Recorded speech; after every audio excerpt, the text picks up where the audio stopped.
अस्सलाम वालेकुम students, hope you are doing well. Accounting circle के चैनल के ऊपर खुशामदीद। स्टूडेंट, जैसा कि आपको मालूम है कि हमारा अकाउंटिंग फॉर डेप्रिसिएशन का चैप्टर चल रहा था और उसके अंदर हमने 11 प्रॉब्लम जो क्रैश कोर्स की थी वो डिस्कस कर ली थी। अब हमारी यहाँ पर प्रॉब्लम नंबर 12 है और इसमें देखते हैं कि हमें क्या कह रहा है। डिफरेंट टाइप के आपको मैंने क्वेश्चन करके बताए, सेकेंड ईयर अकाउंटिंग के लेवल के भी और उसके अलावा बीकॉम लेवल के भी, और जब ये सीरीज़ ख़त्म हो जाएगी तो इससे एडवांस लेवल के क्वेश्चन भी मैं आपको इंशाल्लाह करके बताऊंगा। सो वीडियो पूरी देखने से पहले मेरे चैनल को सब्सक्राइब करें और वीडियो को ज़्यादा से ज़्यादा शेयर करें। क्वेश्चन में आपको कह रहा है कि ऑन मार्च 31, 1999 को Nadeem company purchase new equipment, एक नया इक्विपमेंट ख़रीदा at a cost of rupees 140,800 का। Depreciation had been computed by the straight line method, जो वो मेथड यूज़ कर रहे हैं वो स्ट्रेट लाइन मेथड है, based on an estimated useful life of 5 year, और जो एसेट की लाइफ है यूजफुल वो 5 साल है। एंड अ रेजिजुअल या सेल्वेज वैल्यू कितनी है आफ्टर यूजफुल लाइफ 12,800। ठीक हो गया। उसके बाद कह रहे हैं कि on January 2, 2002 extra ordinary repair work performed eight a cost of rupees 30,800। ठीक है ना। जनवरी 2, 2002 को आपके एसेट के ऊपर 30,800 रुपये की एक्स्ट्रा ऑर्डिनरी रिपेयर की गई, जिसकी वजह से उसकी वैल्यू और लाइफ में इजाफा होगा। Because of this through going nature of these repairs the normal life of the machine was extended materially. ठीक है ना। कह रहे हैं कि ये रिपेयर वगैरह करने से और ये कॉस्ट लगाने से आपके एसेट की या मशीन की नॉर्मल जो यूज़फुल लाइफ है वो एक्सटेंड हो गई। The revise estimate of useful life was 4 year from January 2 to 2002। ठीक है। कह रहे हैं कि जनवरी 2002 से ये रिपेयर करने के बाद आपकी जो लाइफ है ना वो 4 साल की होगी। ठीक है ना। यानी कि जब आप 1999 में ख़रीदा था तो उस वक्त लाइफ 5 साल की थी, फिर आपने इस्तेमाल किया और 2002 में आकर फिर आपने एक्सपेंसेस रिपेयर इनकर्ड की, तो इसके बाद से जनवरी 2 के बाद से मज़ीद 4 साल की लाइफ एक्सटेंड होगी। ठीक है जी। तो रिक्वायर्ड में आपको कह रहा है प्रिपेयर करनी है journal entry to record the purchase of machine, machine की परचेज की एंट्री बनानी है। Give the necessary dated journal entry to record depreciation December 31, 1999, 2000 and 2001 का।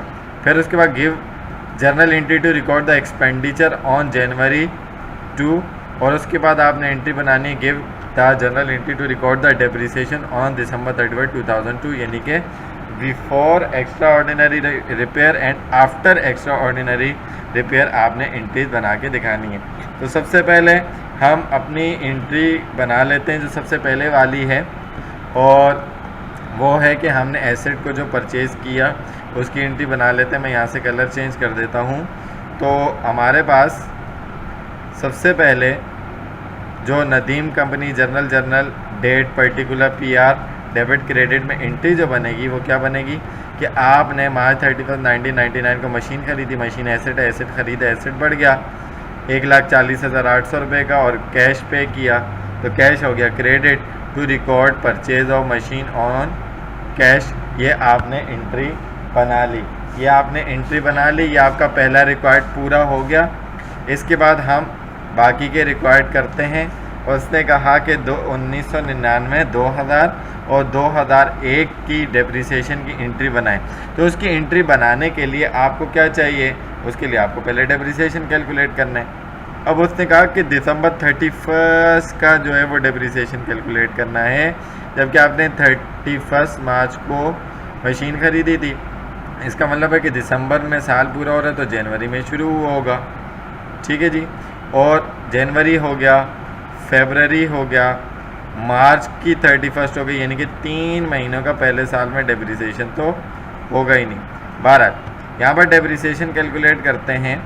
Nadeem company computation of annual depreciation by using straight line method. Annual depreciation जो straight line method का formula है वो क्या है, cost minus salvage value divided by useful life या total life. तो cost आपकी 1,40,800 माइनस सेल्वेज वैल्यू या रेजिजुअल वैल्यू 12,800, माइनस किया तो डेप्रिशिएबल कॉस्ट 1,28,000 आ गई और यूज़फुल लाइफ थी 5 साल। डिवाइड किया तो सालाना डेप्रिसिएशन कितना आ जाएगा 25,600 का, कि सालाना आपकी मशीन इतने से डेप्रिशिएट होगी। लेकिन आपने पहले साल, मैंने अभी ऊपर आपको बताया कि जनवरी फरवरी मार्च 3 साल इस्तेमाल नहीं की, तो अप्रैल से इसका डेप्रिसिएशन काउंट होगा और अप्रैल टू दिसंबर जब जाएगा तो साल में 12 महीने 3 महीने डेप्रिसिएशन हुआ नहीं, तो ये 9 मंथ का ड्यूरेशन बनता है। तो depreciation expense during April 1 to December 31 1999 कितना बनेगा 25,600 एनुअल मल्टीप्लाई बाय 9 महीने का डिवाइडेड बाय 12 सालाना। तो पहले साल का यानी कि ईयर 1999 का जो डेप्रिसिएशन बनेगा वो कितना बनेगा 19,200। उसके बाद जनवरी 1 दिसंबर 31 2000 उसमें पूरा साल इस्तेमाल हुई मशीन, तो इसका मतलब क्या हुआ कि उसमें तो पूरा सालाना यही डेप्रिसिएशन आएगा 25,600, ठीक है। पहले साल का भी और 2001 का भी यहाँ पर साल लिख दें, यानी कि दोनों सालों का मिलाकर 51,200 हो जाएगा। यानी कि अगर मैं 2000 ईयर 2000 की बात करूँ तो उसमें जनवरी टू दिसंबर पूरा साल इस्तेमाल हुआ, तो 25,600 ये एनुअल डेप्रिसिएशन है, मल्टीप्लाई बाय कितने साल इस्तेमाल, कितने महीने इस्तेमाल हुई 12 साल में कितने महीने होते हैं 12, तो इसका मतलब डेप्रिसिएशन सेम वही आ जाएगा क्योंकि 12 से 12 कैंसिल हो जाएगा, 25,600 हो जाएगा। सेम यही चीज़ किसके साथ होगी 2001 के साथ होगी, ठीक है ना। तो उसमें भी डेप्रिसिएशन 25,600 आ जाएगा। तो इसलिए दोनों को 2 से मल्टीप्लाई करवा दिए या दोनों को प्लस करवा दें तो दोनों सालों का जो डेप्रिसिएशन आ जाएगा वो कितना आ जाएगा 51,200 आ जाएगा, ठीक है जी। तो ये तो हमने बात कर ली ईयर 2001 के एंड तक के, ठीक है जी। तो यहाँ तक का हमने डेप्रिसिएशन कैलकुलेट कर लिया। तो उसने कहा था कि इसके एंट्री आपने बना के दिखानी है, तो इन तीनों सालों की एंट्री भी बना देते हैं। तो 1999 की एंट्री क्या बनेगी depreciation expense debit, allowance for depreciation credit 19,200 fix entry, और इसको क्लोज करेंगे तो डेप्रिसिएशन एक्सपेंस क्रेडिट हो जाएगा और इनकम समरी डेबिट हो जाएगा 19,200 से। उसके बाद ईयर 2000 की फिक्स एंट्री बनेगी डेप्रिसिएशन एक्सपेंस डेबिट 25,600 और allowance for depreciation credit 25,600 to record the depreciation expense for the year, ये आपकी नरेशन हो गई। उसके बाद इसको क्लोज करेंगे तो डेप्रिसिएशन एक्सपेंस क्रेडिट हो जाएगा और इनकम समरी डेबिट हो जाएगा 25,600 से। उसके बाद to record closing entry of depreciation expense से नरेशन बन जाएगी। 2001 की भी सेम एंट्री बनेगी 2000 की तरह क्योंकि उसका भी सेम डेप्रिसिएशन था। तो depreciation expense debit, allowance for depreciation credit 25,600 to record depreciation expense of the year, और इसको क्लोज करेंगे तो डेप्रिसिएशन एक्सपेंस क्रेडिट हो जाएगा 25,600 से और इनकम समरी डेबिट हो जाएगी 25,600 से to record closing entry of depreciation expense, ठीक है जी। तो ये आपने क्या कर दिया, तीनों एंट्रीज यहाँ पर बना ली, यानी कि आपका पहला रिक्वायर्ड कंप्लीट हो गया, दूसरा रिक्वायर्ड भी कंप्लीट हो गया।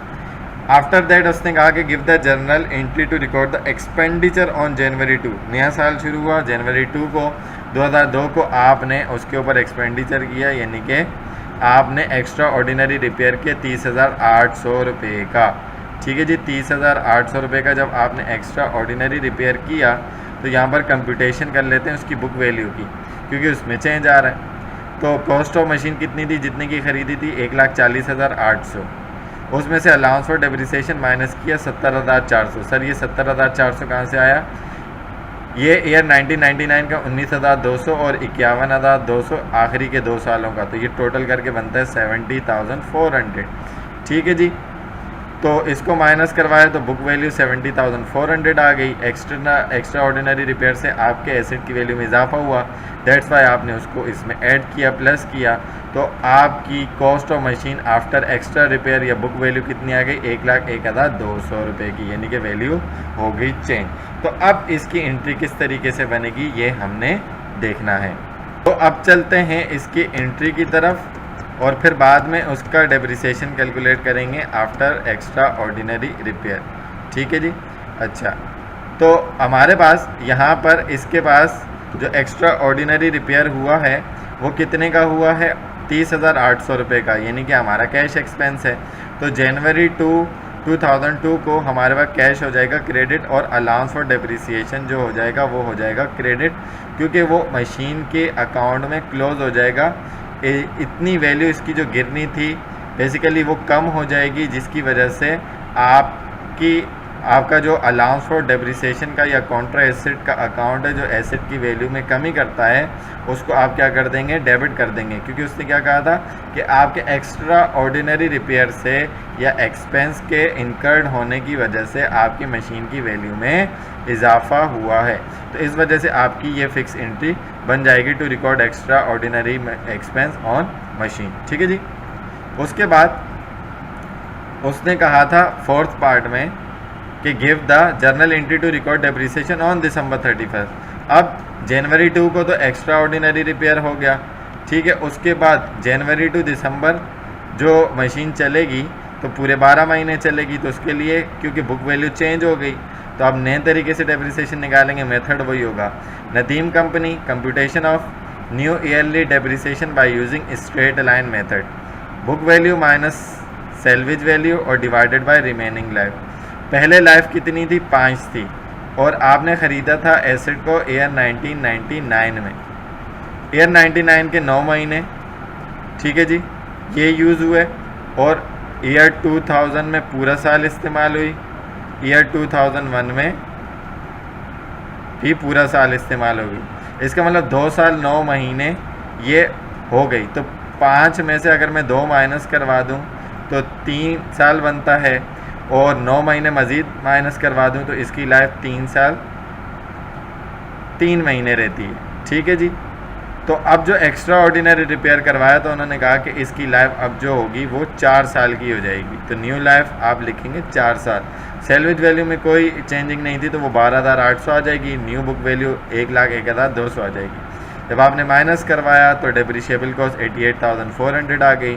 डिवाइड करवाया आपने 4 से तो एनुअल डेप्रिसिएशन एक्सपेंस 2002 का कितना आ गया, क्योंकि पूरा साल इस्तेमाल किए तो 22,100 आ गया। तो अब हम बना लेंगे इसकी जर्नल एंट्री और उसको कर देंगे क्लोज।